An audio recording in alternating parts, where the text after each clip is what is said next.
فیصل احمد صاحب. جی شہباز صاحب back stage خالی کر دیجیے. جی حضرت میں نے یہ ارمان بھی احمد کو لیا تھا، ان کی بیٹری دراصل 6% ہے، تو کافی دیر سے انتظار میں تھے. اچھا ٹھیک ہے. جی بھائی. جی السلام علیکم. شکریہ. پہلے صاحب سورہ نحل آیت 61 سے ریلیٹڈ کوشچن. سورہ نحل آیت 61. اچھا ایک منٹ. تو یہ پہنچ گئے ہم نحل پر اور 61. جی وَلَوْ يُؤَاخِذُ اللَّهُ النَّاسَ بِظُلْمِهِمْ. جی اس میں ڈاؤٹ یہ ہے مفتی صاحب کی پوری کریشن کیسے ختم ہو جاتی، کیونکہ کسی پہ عذاب آیا کسی قوم پہ آئے گا تو پوری کریشن یہ سمجھ نہیں آیا تھا. کوئی کریشن تو میں ترجمہ پڑھ لیتا ہوں. اللہ تعالیٰ کہتا ہے کہ وَلَوْ يُؤَاخِذُ اللَّهُ النَّاسَ بِظُلْمِهِمْ مَا تَرَكَ عَلَيْهَا مِن دَابَّةٍ. اگر اللہ لوگوں کو ان کے ظلم کی وجہ سے فوراً اپنی پکڑ میں لیتا تو روئے زمین پر کوئی جاندار باقی نہ چھوڑتا، لیکن وہ ان کو ایک معین وقت تک مہلت دیتا ہے. پھر جب ان کا معین وقت آ جائے گا تو وہ گھڑی بھر بھی اس سے آگے پیچھے نہیں ہو سکیں گے. تو اس میں آپ یہ کہہ رہے ہیں کہ پھر لوگوں کو پکڑنا چاہیے. یہ کیوں کہہ رہا ہے کہ کوئی جاندار بھی زمین پر باقی نہیں رہے گا؟ یہ کہہ رہے ہیں نا. جاندار کا کیا قصور ہے دوسرے جانوروں کا؟ جانور پیڑ پودے سبھی. اس کی وجہ یہ ہے کہ پیڑ پودے جانور اور دنیا کی ہر چیز دراصل انسان کے لیے اللہ تعالیٰ نے بنائی ہے. یہ تابع ہیں انسان کے، یہ ہماری خدمت کے لیے ہیں. یہ ایسا ہی ہے کہ مثلاً آپ مکان میں رہتے ہیں اور اس مکان کے باشندوں کے اوپر کوئی عذاب نازل ہوا تو مکان بھی زد میں آئے گا. یہ نہیں کہا جا سکتا مکان کیوں زد میں آیا. تو ایسے ہی جتنی بھی چیزیں ہیں جو اس کائنات میں اللہ تعالیٰ نے بنائی ہیں وہ انسان کی خدمت کے لیے بنائی ہیں. تو جو اس لیے وہ تابع ہیں. تو جب مطبوع کوئی جو اصل ہے اس کو سزا دی جا رہی تو اس کے استعمال کی جو چیزیں ہیں وہ بھی زد میں آئیں گی. مرنا تو ان کے ہے ہی. تو ایسا نہیں ہوگا کہ یعنی ٹارگٹ شوٹنگ کہ بھائی صرف اس آدمی کو لگے کہیں اور ادھر ادھر نہ لگ جائے. تو اس کی وجہ یہ ہے کہ اگر انسان ختم ہو گئے تو پھر بقیہ کسی چیز کا کہ رہنے کا کوئی جواز اور کوئی مطلب ہے نہیں. کائنات تو انسان کے لیے سجی ہے.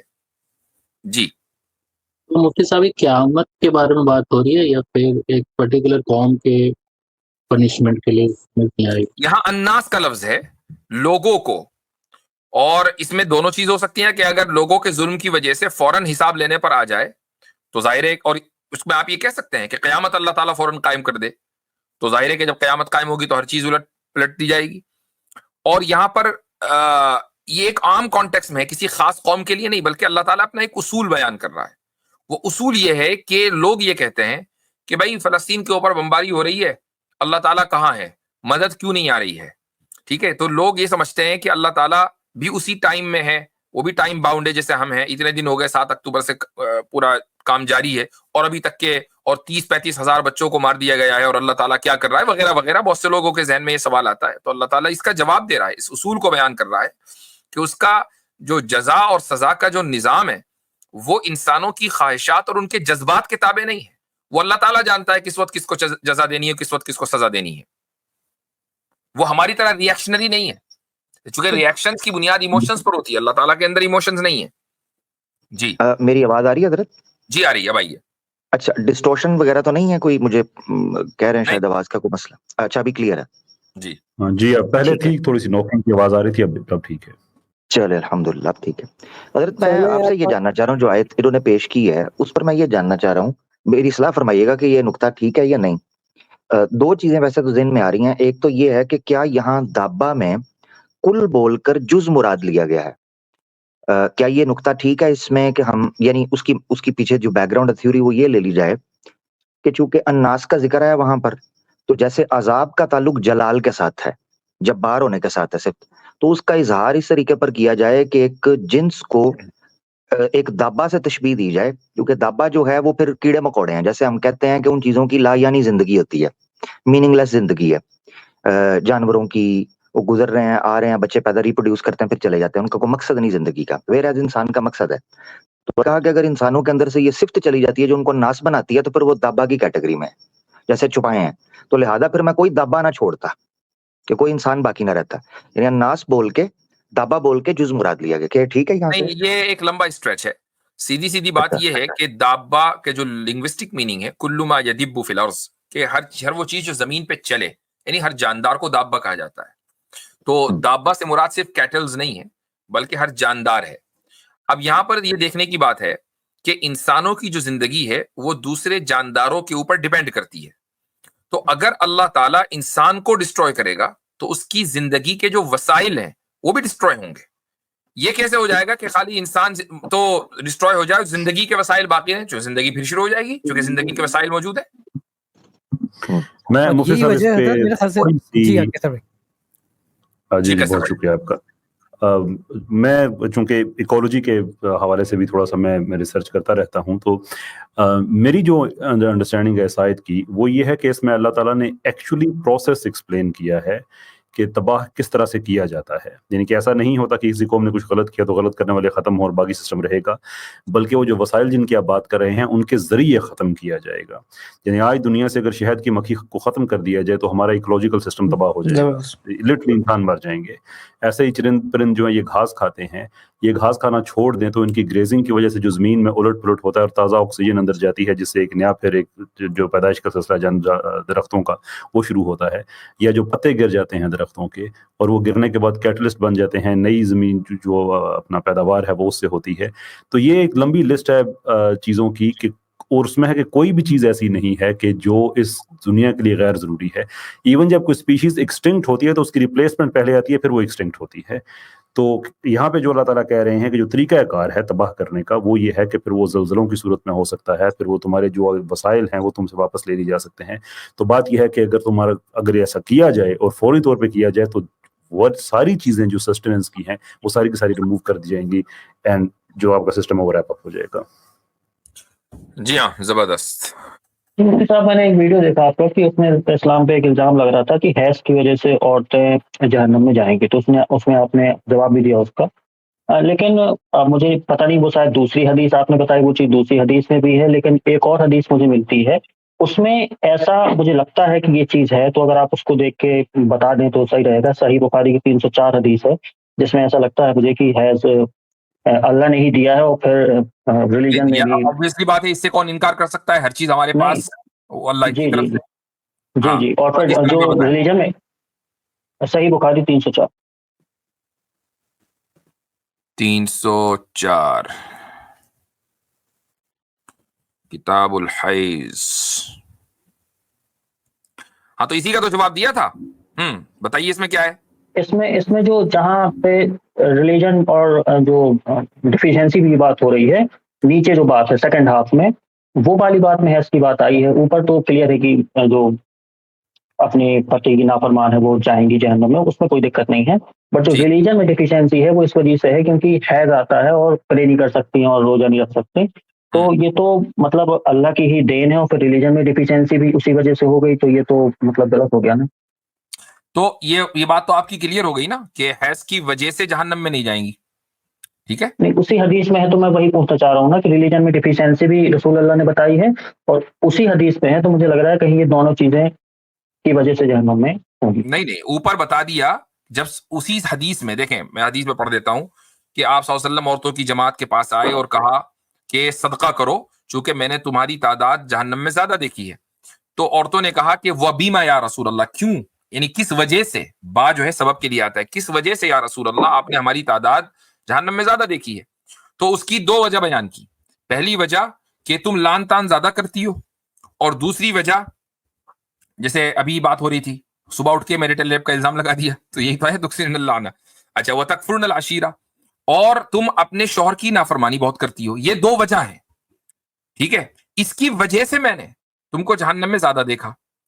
اب اس کے بعد کوئی یہ کہہ سکتا ہے کہ بھائی اب کیا کریں, سولوشن آپ صلی اللہ علیہ وسلم نے پہلے ہی دے دیا تھا, تصدقنا, صدقہ کرو. صدقہ کرو گی تو جہنم میں جانے سے بچ جاؤ گی, زیادہ سے زیادہ صدقہ کرو. تو ایسا نہیں کہ صرف پرابلم بتائی, سولوشن پہلے بتا دیا. اچھا, اب یہ بات مکمل ہو گئی. اب دوسری بات شروع ہوئی کہ ما رأیت من ناقصات عقل و دین اذهب للب الرجل الحازم من احداکن, کہ میں نے یعنی ایک مرد, ایک عقل مند مرد کی عقل کے اوپر غالب ہونے والی دین اور عقل کے اعتبار سے کمتر تم سے زیادہ کسی کو نہیں دیکھا. قلنا، یہ دوسری بات ہے، پہلی بات ختم ہو چکی ہے. تو اب ان عورتوں نے کہا کہ ہمارا دین کے اعتبار سے ہم کمتر کیسے ہیں اور ہماری عقل کے اعتبار سے. یہ لفظی ترجمہ ہو رہا ہے. تو آپ صلی اللہ علیہ وسلم نے فرمایا کہ کیا ایک عورت کی گواہی مرد کی گواہی کے آدھے نہیں ہے؟ تو عورتوں نے کہا بالکل. پھر آپ نے فرمایا کہ یہ عقل کے نقصان کی وجہ سے ہے. اور کیا ایسا نہیں ہوتا کہ جب عورت حیض میں ہوتی ہے تو وہ نماز نہیں پڑھ سکتی اور روزہ نہیں رکھتی؟ تو انہوں نے کہا جی بالکل ایسا ہی ہوتا ہے. تو یہ دین کے نقصان کی دلیل ہے. اچھا، اب آپ کا جو سوال ہے کہ وہ اس وجہ سے جہنم میں جائیں گی، یہ سوال غلط ہے، چونکہ وہ بات جو آپ نے خود ہی بولا کہ حدیث کے 2 ہاف ہے، فرسٹ ہاف مکمل ہو چکا. یہ بالکل ایک دوسری بات ہے. یہاں سوال یہ ہوتا ہے کہ آپ جو سوال آپ کر سکتے ہیں، جو آپ کو کرنا چاہیے اور جو آپ نے نہیں کیا، وہ یہ ہے کہ ایک عورت کو اگر حیض آتا ہے تو یہ اس کا اپنا لایا ہوا تو ہے نہیں، یہ تو ایک فطری نیچرل چیز ہے. تو اس میں اس کی کیا کمی ہے کہ اس کے دین کو ناقص بتایا جا رہا ہے؟ یہ سوال ہونا چاہیے. کیا یہ سوال ہے آپ کا یا یہ سوال نہیں ہے؟ نہیں مفتی صاحب، میں نے دونوں سوال ملا کے کیا، آپ نے شاید دھیان نہیں دیا. تو پہلا سوال تو آپ کا غلط ہے، جی اس جی لیے کہ جی جی اس کا ٹھیک ہے. تعلق حدیث کے پہلے ہاف سے وہ مکمل ہو چکی بات. آپ صلی اللہ علیہ وسلم نے 2 وجہ بیان کی اور اس کا علاج بیان کر دیا، بات ختم. ٹھیک ہے. اب پہلے کیا ہوتا ہے کہ جو کلاسیکل ٹیکسٹ ہے اس میں کوما اور فل اسٹاپ پیریڈ وغیرہ کا تو رواج ہے نہیں کہ آپ کو لگے کہ اچھا یہاں بات مکمل ہو گئی. پیراگراف بھی نہیں بدلتا، بس ایک اسٹیٹمنٹ ہے. تو اس لیے لوگوں کو کنفیوژن ہو جاتا ہے. اب رہی یہ بات کہ جو دوسری چیز ہے وہ یہ ہے کہ نماز اور روزہ نہ پڑھنے کی وجہ سے اس کے دین کے اندر کمی آتی ہے، یہ طے ہے. لیکن جس طریقے سے آپ صلی اللہ علیہ وسلم نے پہلی پرابلم کا علاج بیان کیا کہ زیادہ سے زیادہ صدقہ دو، دوسری پرابلم کا بھی علاج ہے. لیکن وہ علاج یہاں نہیں ہے، یعنی اس کمی کو پورا کیا جائے گا. کمی تو کسی بھی وجہ سے ہو سکتی ہے، فطری وجہ سے، کوئی نیچرل وجہ ہو سکتی ہے، کوئی اڈاپٹڈ ریزن ہو سکتا ہے، آپ کا اپنا پرسنل ریزن ہو سکتا ہے. کمی کسی بھی وجہ سے ہو سکتی ہے. لیکن اصل بات یہ ہے کہ اس کمی کو پورا کرنے کا علاج موجود ہے یا نہیں. تو اگر آپ شریعت کو دیکھیں، مثلا روزہ نہیں رکھتی تو اس کا علاج یہ ہے کہ وہ روزہ قضا کرے. جیسے قضا کرے گی کمی پوری ہو جائے گی. اور شریعت کا یہی حکم ہے کہ حیض کی حالت میں اگر وہ عورت روزہ نہیں رکھ رہی ہے، نہیں رکھے گی، تو رمضان گزرنے کے بعد یا جب بھی اس کو موقع ملے وہ 7-8 دن جتنے دن بھی اس نے روزہ نہیں رکھے اس کی قضا کرے گی وہ، اور اس طریقے سے اس کمی کو پورا کر لے گی. پہلا علاج. دوسرا، نماز وہ پڑھ نہیں سکتی، اس کی قضا نہیں ہے، یعنی وہ نماز قضا بھی نہیں کرے گی. لیکن یہ بھی حکم ہے، ساتھ میں یہ بھی ایڈوائز ہے کہ جس وقت نماز کا وقت ہے تو اس وقت ذکر و اذکار کرو. ذکر و اذکار کا کیا مطلب ہے؟ یعنی اللہ کو یاد کرو، لا الہ الا اللہ کی تسبیح پڑھو، سبحان اللہ کی تسبیح پڑھو، اللہ اکبر کی تسبیح پڑھو. ان تسبیحات کے ذریعے اللہ کو یاد کر کے اس کمی کو پورا کرو. تو اب مجھے ایک بات بتائیں کہ ایک مرد کو تو کرنے پڑ رہے ہیں عشاء کی 17 رکعتیں اور فجر کی 4 رکعتیں، اور یعنی اس طریقے سے 50 رکعتیں پوری دن میں پڑھنی پڑ رہی ہیں. ایک عورت اس حال میں اپنے مصلی پہ بیٹھی، اس نے 5-10 مرتبہ اللہ اکبر کہا، اس کو ثواب مل گیا. تو اس کمی کو پورا کرنے کا علاج بیان کر دیا نا. پرابلم اس وقت ہوتی کہ اگر اس کمی کو پورا کرنے کا علاج نہ ہوتا. جی اچھا، شریعت میں مفتی صاحب مزاج دیکھیے شریعت اسلامیہ کا، کہ جس طرح انہوں نے، آپ نے ابھی حدیث کی آپ نے مثال دی اور اس کے اوپر کچھ باتیں رکھی، تو شریعت کے اندر، شریعت اسلامیہ کے اندر عورت کے لیے، یعنی کہ جہاں اس کے دین کے اندر نقص آ رہا ہے جو آپ نے بیان کیا، وہیں عورت کے لیے سب سے آسان جنت میں جانا ہے. جی کہ 5 نمازیں پڑھنی ہیں، رمضان کے روزے رکھنے، شرمگاہ کی حفاظت کرنی ہے اور شوہر کی اطاعت کرنی ہے. آپ صلی اللہ علیہ وسلم نے فرمایا جس دروازے سے چاہے جنت کے داخل ہو سکتی ہو.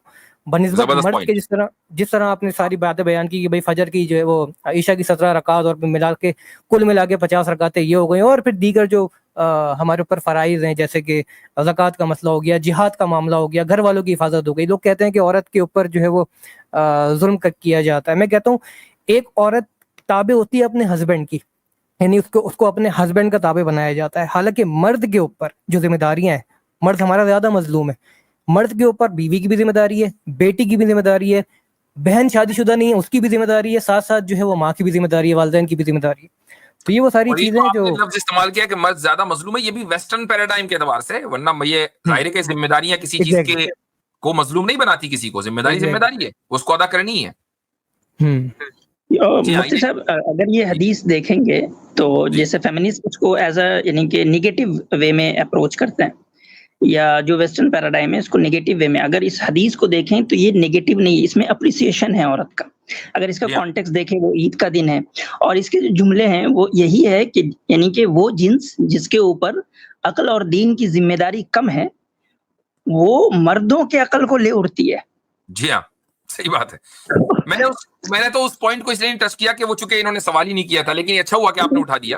بالکل کہ یہ حدیث یعنی کہ نیگیٹو نہیں ہے، یہ اپریسیشن ہے عورت کا جو ہے، یہ اپریسیشن ہے اس کے اندر، نہ کہ ان کو ایک نیگیٹو کنوٹیشن اس میں دینے کی کوشش کی گئی ہے.